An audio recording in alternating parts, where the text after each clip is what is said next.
Hello guys, what's up and welcome back to my YouTube channel. You might be thinking why the screen is black. This is because I don't have enough confidence to come in front of camera. But to complete this, I will put my photograph on the screen so that it doesn't look incomplete.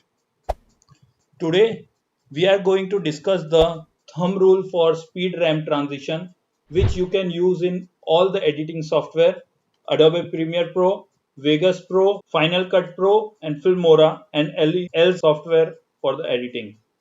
Recently, in all the cinematic videos, you will find that this transition is used.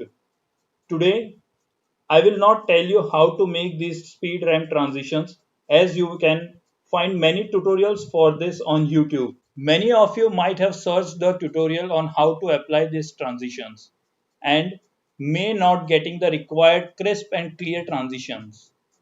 This is because you are not having the proper fundamentals on what ratio you should slow down the video.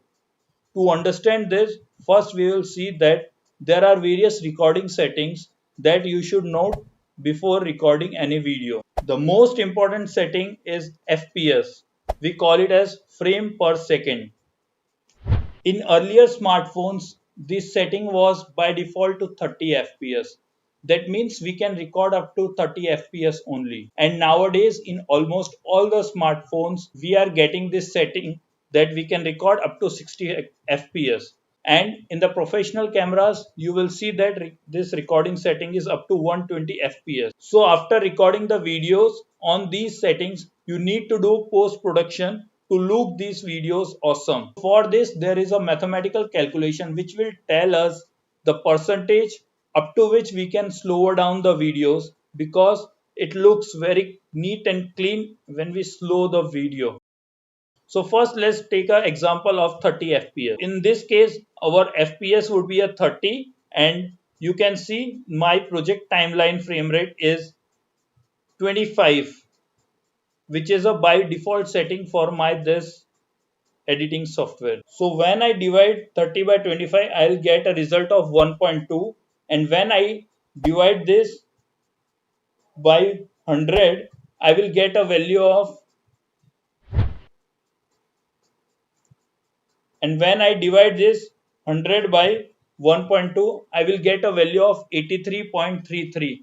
It means I can slower down a 30 FPS recording up to 83.33 percentage. Now similarly, let's have a look to 60 FPS. In this case, we'll divide 60 by 25. We'll get a value of 2.4, that is our X. And when we divide 100 by 2.4, we will get a value of 41.66. It means for a video recorded at 60 FPS, we can slow down this video up to 41.66 percentage. So now let's have a look to a video which is recorded at 120 FPS.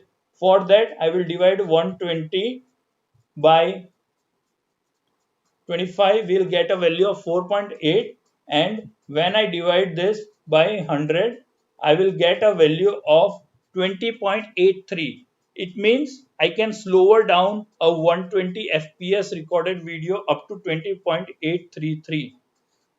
So if we apply this thumb rule in all the videos, we will get a perfect result what we are thinking in our mind. So this was the basic thumb rule for applying to the speed ramp transition. I hope you have liked the video. So please subscribe to my channel to motivate me so that I can create such videos in future for you also, and you can make your editing to a next level.